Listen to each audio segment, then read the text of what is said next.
Ce volleyeur hors pair, c'est Clément Chétric, 15-5, né en 2006. Il a repris le tennis il y a 3 ans après une parenthèse foot de 5 années. Il s'entraîne 2 fois par semaine au club de Nanterre et fait des tournois quand il peut, c'est-à-dire souvent pendant les vacances scolaires. J'ai observé Clément dans un match d'entraînement face à Thomas, copain de lycée, classé 15-5 lui aussi, licencié au club de Puteaux. Durant ce match, j'ai pu obtenir tout ce que je souhaitais concernant le service, coût obligatoire à travailler. Pour le deuxième axe de travail, c'est un échange avec Clément qui m'a fait choisir la volée.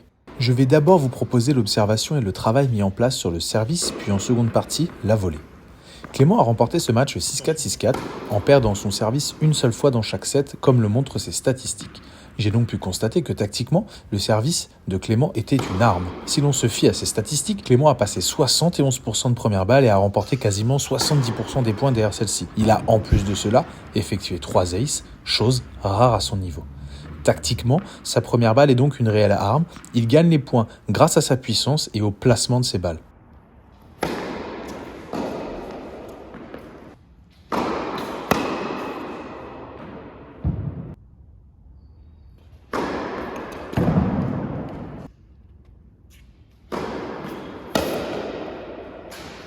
Pour la seconde balle, c'est un peu plus compliqué. Les zones sont toujours centrales et il se fait souvent agresser malgré le fait qu'il joue face à un joueur plutôt défensif. De plus, et comparé à sa première balle, il manque de qualité de balle en seconde.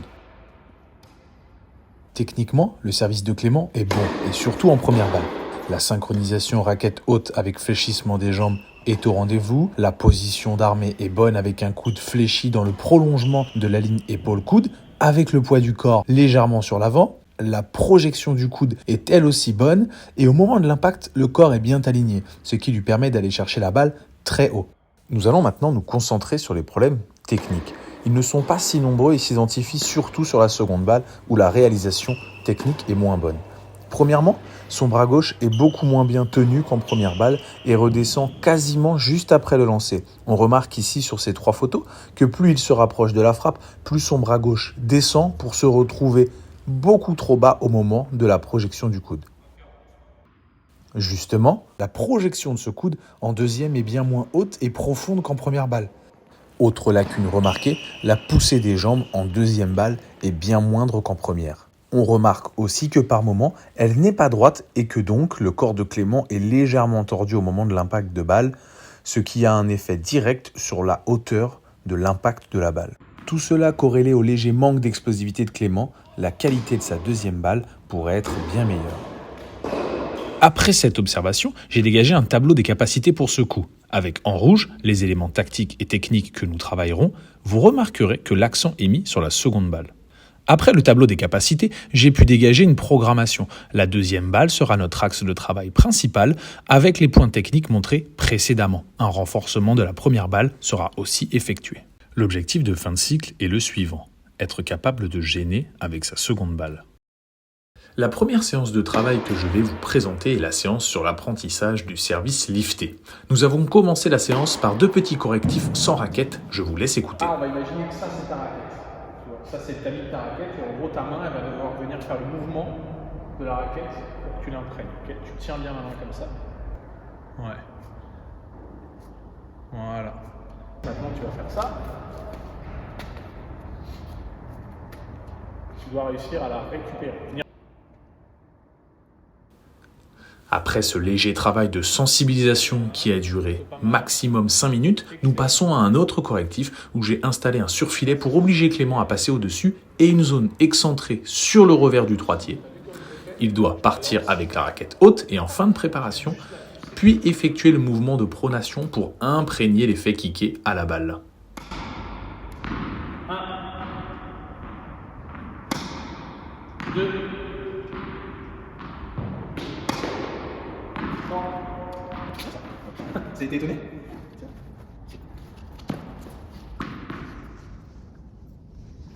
Voilà, pas le bruit, comme ça.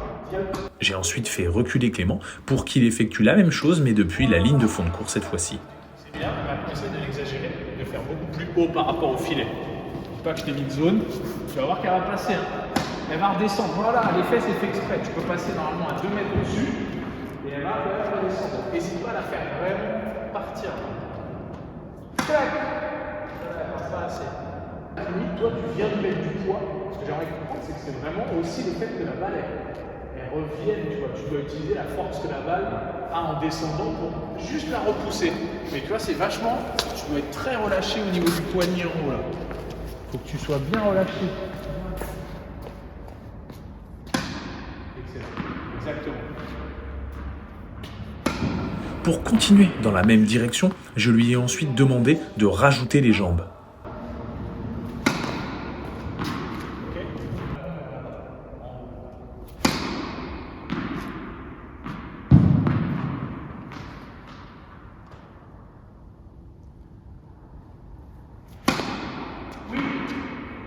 Et enfin, il a servi des deux côtés. Je l'avais bloqué côté avantage car le kick s'utilise plus de ce côté et il est plus facile à réaliser de par l'orientation du corps.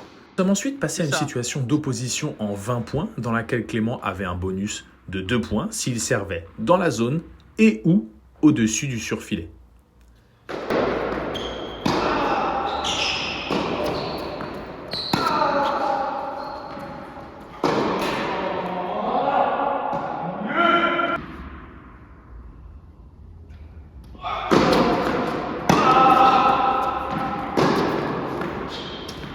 Et nous avons ensuite terminé la séance par un tie-break en 10 points complètement libre. Clément a continué d'utiliser le lift à bon escient. La deuxième séance pour le service est celle sur le maintien du bras gauche. Une séance plus courte qui nécessite surtout une bonne compréhension de l'idée. Techniquement, ce n'est pas très compliqué de réaliser un bon maintien du bras gauche tendu. Nous avons commencé comme la séance précédente par un petit correctif où Clément doit attraper la balle avec son bras gauche tendu au moins 12 fois sur 15 pour passer au travail avec raquette. T'es un peu en déséquilibre, mais c'est pas mal. Ensuite, le correctif est seulement verbal et Clément doit tenir son bras gauche jusqu'au déclenchement de la frappe. Il doit réaliser une vingtaine de services corrects pour passer au travail d'opposition. C'est vraiment de continuer ce travail sur le bras gauche. Dès que je verrai ton bras gauche descendre, le service ne sera pas validé même si c'est dans la zone, ok? Allez, t'as 20 balles, c'est parti.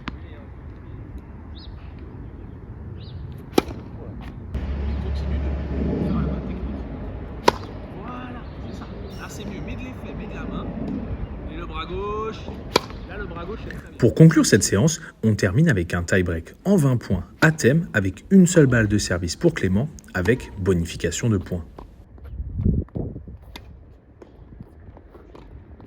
On remarque à la fin de la séance que le maintien du bras gauche a réellement été assimilé pour Clément et qu'il le garde en première et en deuxième balle.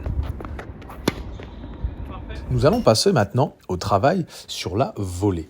Dans le match face à Thomas, Clément n'est monté qu'une seule fois. J'ai donc dû réaliser une observation en opposition face à moi en 10 points où il démarre aux 3/4 du cours pour observer aussi ses volées d'approche et ses enchaînements vers le filet. J'ai vite constaté que le niveau global n'était pas très élevé. On sent que Clément manque grandement d'expérience dans ce domaine. Les choix et réalisations ne sont pas bons. Tactiquement, il joue souvent au milieu ou tente des choses qu'il ne maîtrise pas. Les volées qu'il effectue ne correspondent pas à l'endroit où il se trouve et au type de balle qu'il reçoit. Il tente des volées de finition dans des positions de volée d'approche et oublie parfois de finir lorsqu'il se retrouve proche du filet et dans la position pour effectuer une volée de finition.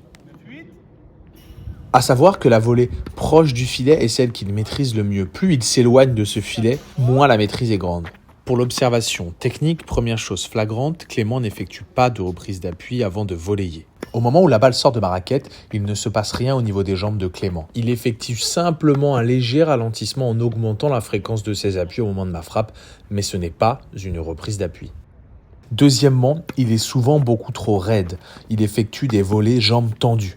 Cela est dû à un écartement des jambes bien trop faible. En fait, il garde le même écartement à la volée qu'au fond du court. Or, on rappelle que les jambes à la volée doivent être légèrement plus écartées que lorsque l'on est au fond du court. Troisièmement, il manque aussi souvent d'orientation des épaules, comme sur cette volée où l'orientation est quasi inexistante et il la joue complètement de face. Et enfin, Clément effectue parfois des préparations trop amples. Ici, Clément se retrouve trop loin de la balle avec un coude bien trop éloigné du corps au moment de déclencher sa frappe.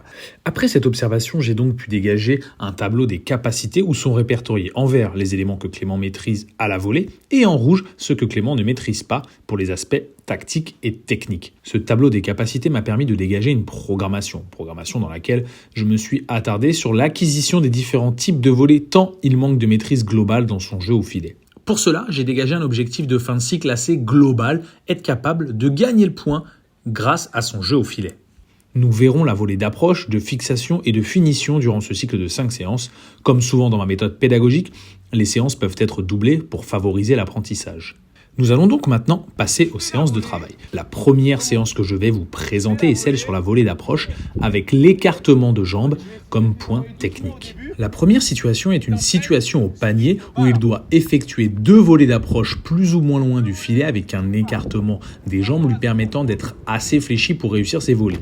Des poteaux sont placés de part et d'autre du terrain pour l'aider à être à la bonne hauteur. Tactiquement, Clément doit viser des plots placés en fond de courte pour correspondre à l'intention tactique qu'une volée d'approche demande. Nous avons passé du temps sur cet exercice car Clément avait du mal à fléchir tout le temps les jambes et avoir la bonne posture pour être efficace à la volée. C'est beaucoup mieux. Écarte tes jambes, Clément. Après ce long travail fermé, nous sommes ensuite passés à un match en 20 points avec un coup pour monter à la volée de Clément pour se rapprocher un peu plus des situations de match. Clément avait un point d'office lorsqu'il effectuait ses volées jambes fléchies et un point d'office lorsqu'ils étaient dans la zone longue. Ce fut très compliqué pour Clément de retrouver les postures basses travaillées précédemment. Il avait beaucoup de mal à mettre en application le travail dans la situation plus ouverte. Qu'est-ce qu'il faut que je fasse pour qu'il plie les jambes? T'avais l'impression d'avoir les jambes pliées là? Si tu veux, je te montre à la vidéo, t'es comme ça. Tu l'as réussi, hein? Et tu serais encore plus à l'aise. Allez, pense aux jambes, Clément. Après plusieurs petits matchs en 20 points, Clément commençait à réussir de mieux en mieux ses volées d'approche et à être fléchi au niveau des jambes. Ce travail va demander énormément de répétitions pour qu'il soit réellement acquis. La deuxième séance que je vais vous présenter est la deuxième séance du cycle, celle sur la volée de fixation. Après un échauffement général, nous avons effectué un échauffement spécifique sur de la volée-volée. L'objectif était que Clément donne une trajectoire très tendue à la balle. Être en volée-volée avec moi lui a facilité le travail car il peut s'appuyer sur ma qualité de balle à la volée. Ensuite, nous sommes passés à un travail au panier. Clément avait des séquences de 2 volées de fixation à réaliser. Il avait 1 point lorsque sa volée passait en dessous du surfilet et était donc tendue et s'il touchait la zone longue. L'exercice est validé à 50 points. Techniquement, le surfilet a obligé Clément à effectuer des volées très tendues et à bien couper la balle pour la contrôler. J'ai donc accentué verbalement l'importance de bien couper la balle pour ce genre de volée. Clément est vite arrivé à 50 et j'ai surtout constaté qu'il effectuait des volées bien tendues et contrôlées. J'ai donc ouvert la situation, j'ai rajouté à Clément une balle pour la monter à la volée pour se rapprocher encore une fois des situations de match. Il avait ensuite une volée de fixation à faire avant d'essayer de finir le point. On sent que la répétition a réellement permis à Clément de maîtriser cette volée de fixation et de souvent remporter le point grâce à cela.